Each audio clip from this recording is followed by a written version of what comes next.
In case you're wondering, no, I'm not wearing a dress. And no, I'm not saying what I'm wearing underneath. This is a ko. This is my national dress. This is how all men dress in Bhutan. That is how our women dress. Like our women, we men get to wear pretty bright colors. But unlike our women, we get to show off our legs. Our national dress is unique. But this is not the only thing that's unique about my country. Our promise to remain carbon neutral is also unique. And this is what I'd like to speak about today. Our promise to remain carbon neutral. But before I proceed, I should set you the context. I should tell you our story. Bhutan is a small country in the Himalayas. We've been called Shangri-La, even the last Shangri-La. But let me tell you right off the bat, we are not Shangri-La. My country is not one big monastery populated with happy monks. The reality is that there are barely 700,000 of us, sandwiched between two of the most populated countries on earth, China and India. The reality is that we are a small, underdeveloped country doing our best to survive. But we're doing okay. We are surviving. In fact, we are thriving. And the reason we are thriving is because we've been blessed with extraordinary kings. Our enlightened monarchs have worked tirelessly to develop our country, balancing economic growth carefully with social development, environmental sustainability, and cultural preservation, all within a framework of good governance. We call this holistic approach to development gross national happiness, or GNH. Back in the 1970s, our fourth king famously pronounced that for Bhutan, gross national happiness is more important than gross national product.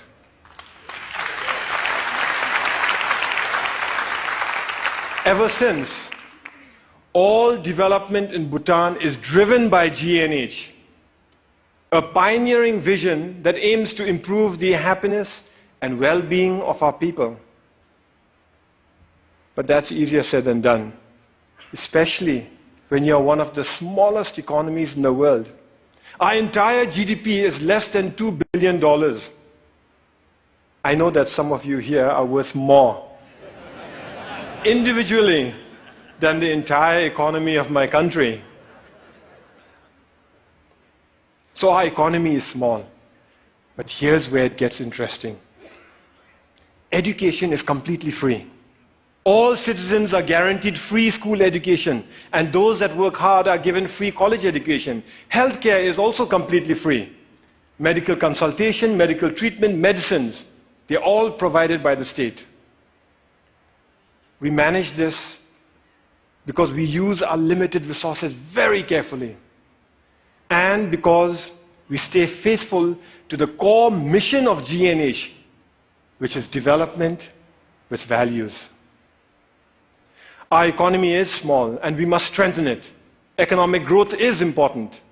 But that economic growth must not come from undermining our unique culture or our pristine environment. Today our culture is flourishing. We continue to celebrate our art and architecture, food and festivals, monks and monasteries. And yes, we celebrate our national dress too. This is why I can wear my ko with pride. Here's a fun fact. You're looking at the world's biggest pocket. It starts here, goes round the back, and comes out from inside here. In this pocket, we store all manner of personal goods, from phones and wallets to iPads, office files, and books. But sometimes even precious cargo. So our culture is flourishing, but so is our environment. 72% of my country is under forest cover. Our constitution demands that a minimum of 60% of Bhutan's total land shall remain under forest cover for all time.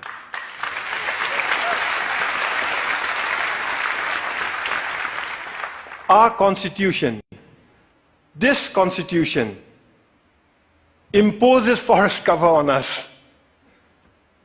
Incidentally, our king used this constitution to impose democracy on us. You see, we, the people, didn't want democracy. We didn't ask for it. We didn't demand it. And we certainly didn't fight for it. Instead, our king imposed democracy on us by insisting that he include it in the constitution. But he went further. He included provisions in the constitution that empower the people to impeach their kings, and included provisions in here that require all our kings to retire at the age of 65. Fact is, we already have a king in retirement. Our previous king, the Great Fourth, retired 10 years ago at the peak of his popularity. He was all of 51 years at that time. So as I was saying, 72% of our country is under forest cover. And all that forest is pristine.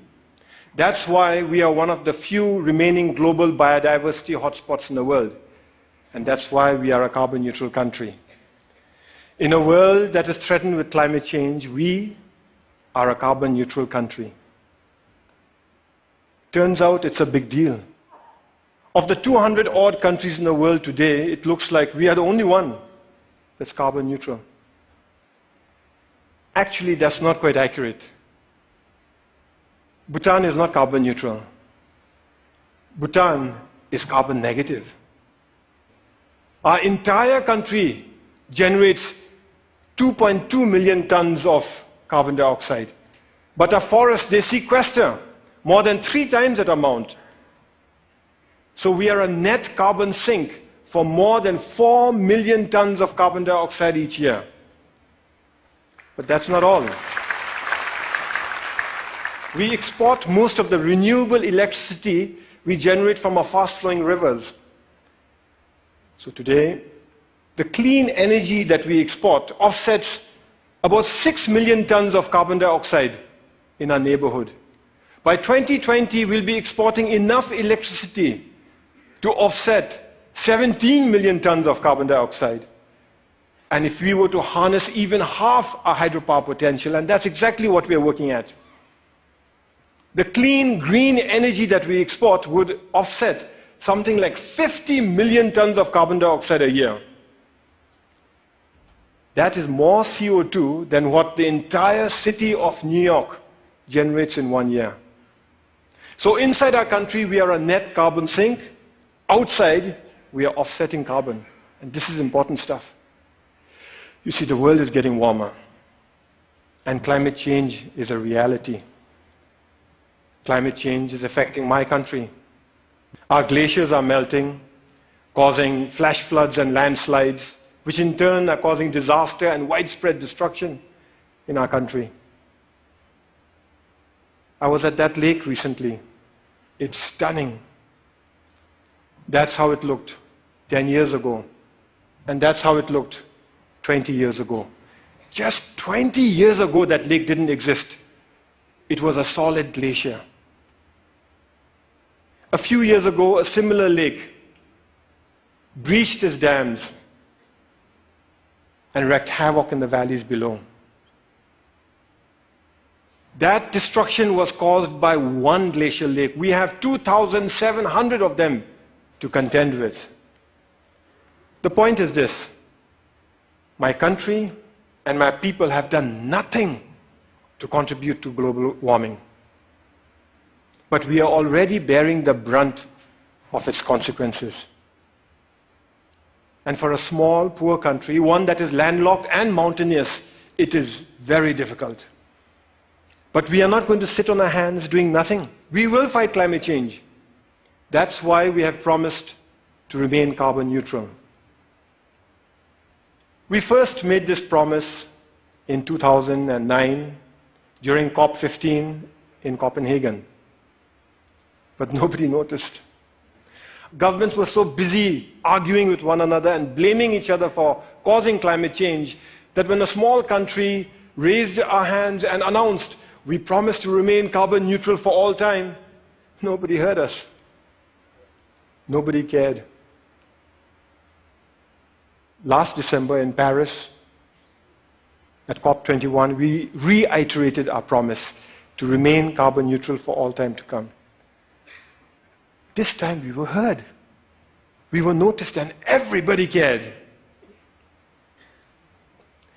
What was different in Paris was that governments came around together to accept the realities of climate change and were willing to come together and act together and work together.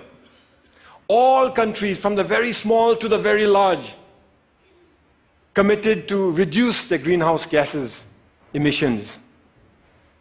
The UN Framework Convention for Climate Change says that if these so-called intended commitments are kept, we'd be closer to containing global warming by 2 degrees Celsius. By the way, I've requested the TED organizers here to turn up the heat in here by 2 degrees. So if some of you are feeling warmer than usual, you know who to blame. It's crucial that all of us keep our commitments. As far as Bhutan is concerned, we will keep our promise to remain carbon neutral. Here are some of the ways we are doing it. We're providing free electricity to our rural farmers. The idea is that with free electricity, they will no longer have to use firewood to cook their food. We are investing in sustainable transport and subsidizing the purchase of electric vehicles.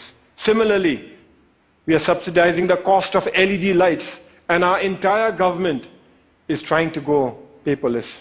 We are cleaning up our entire country through Clean Bhutan, a national program, and we are planting trees throughout our country through Green Bhutan, another national program. But it is our protected areas that are at the core of our carbon neutral strategy. Our protected areas are our carbon sink. They are our lungs. Today, more than half our country is protected as national parks, nature reserves, and wildlife sanctuaries. But the beauty is that we've connected them all with one another through a network of biological corridors. Now, what this means is that our animals are free to roam throughout our country. Take this tiger, for example. It was spotted at 250 meters above sea level in the hot subtropical jungles. 2 years later, that same tiger was spotted near 4,000 meters in our cold alpine mountains. Isn't that awesome?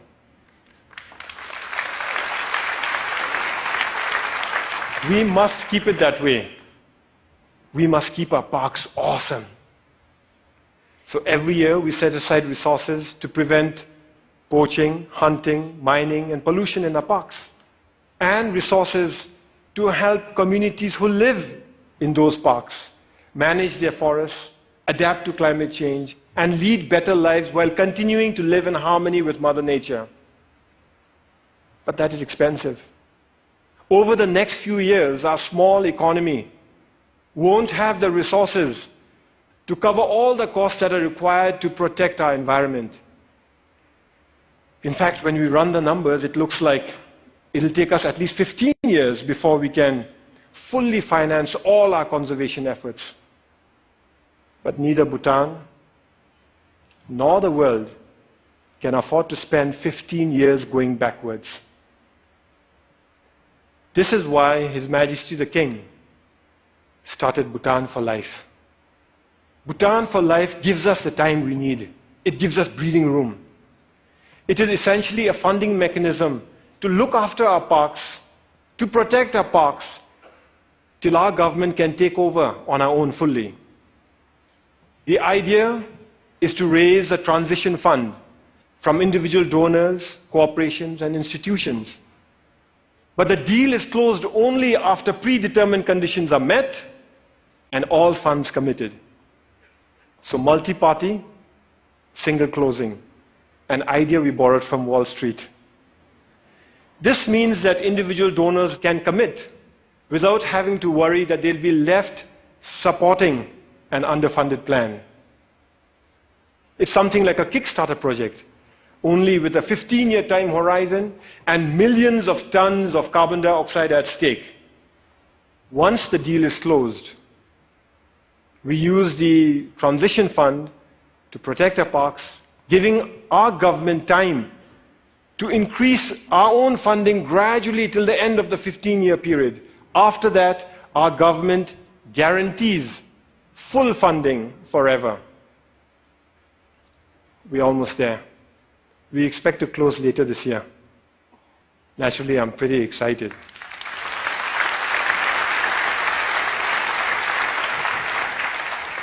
The World Wildlife Fund is our principal partner in this journey. And I want to give them a big shout out for the excellent work they're doing in Bhutan and across the world. Whew, it is getting warm in here.